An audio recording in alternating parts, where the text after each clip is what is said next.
And we've got an okay hand here. This guy's fairly loose and aggressive.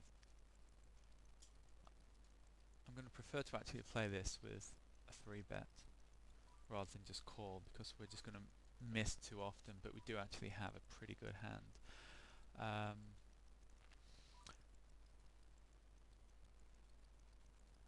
Now that's not a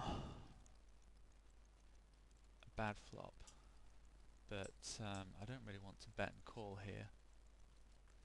I think now we're in a situation where we're kind of pot committed, so we're just going to bet the rest of his stack.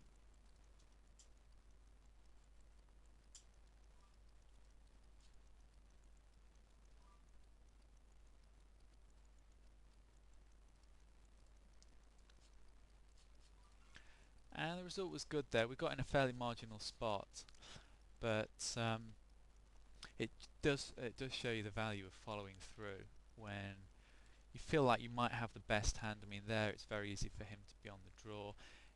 If a spade comes on the turn, then it's pretty sick, but I've probably got to give up. But once he doesn't shove on the flop, I'm feeling quite confident that I quite possibly have the best hand. And I had a gut shot.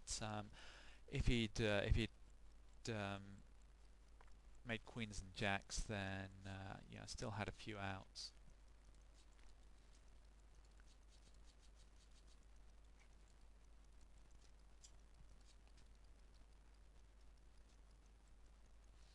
And looking at the calculations, I was actually 65% favourite on the turn when the money went in. So, although I wasn't thrilled to see the call,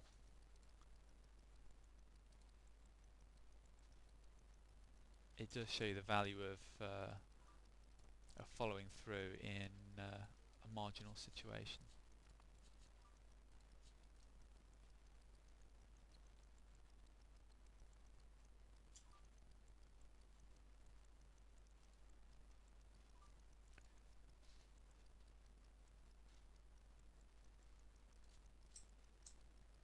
Now I've got a fairly marginal spot there. This guy's quite tight and passive, but I really want to get some value with this hand, so I'm just going to put in a smaller raise than the full pot. We're still going to isolate him, but if he comes over the top, I don't want it to be for half his stack. I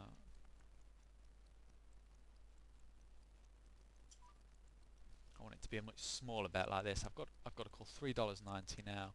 There's still plenty of money behind. I could have been calling, if I'd bet the full pot there, I would have been calling around about $7. So we can make a really easy call now and try and hit something nice on the flop, which we've done. It's just a really standard situation. Sometimes he's going to have aces with the club draw, or whatever, but which is exactly what he had. But we've still got equity, as we can see.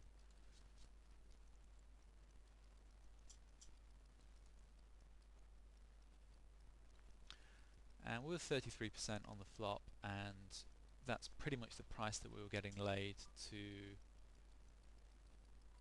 call. So we certainly didn't make a mistake by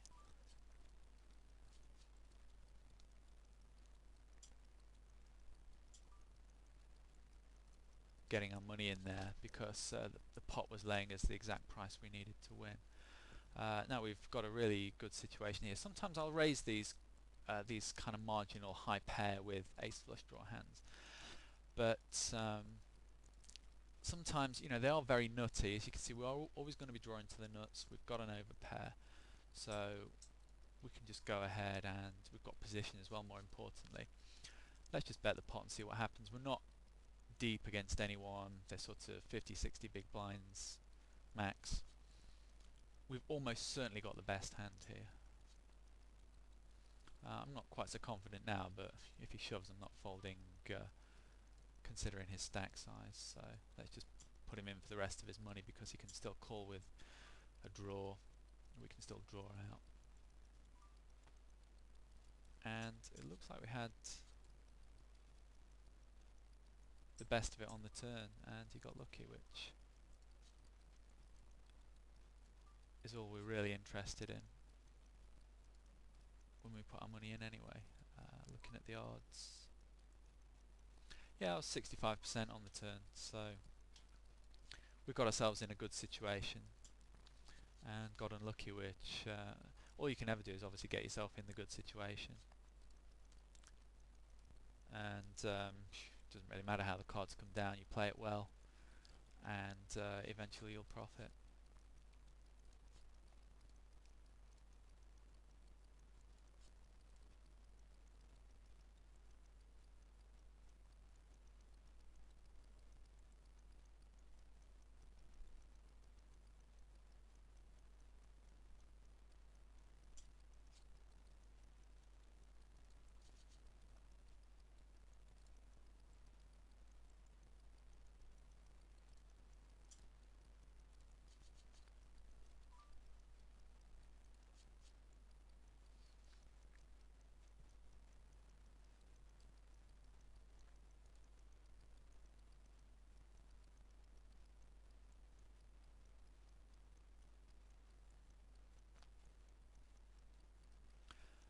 Okay, I think I'm going to start and wrap this session up now. There's a couple of tables open, so I'm going to bring those up and grind some hands out for the day. But yeah, it's been a fairly interesting session. We ended up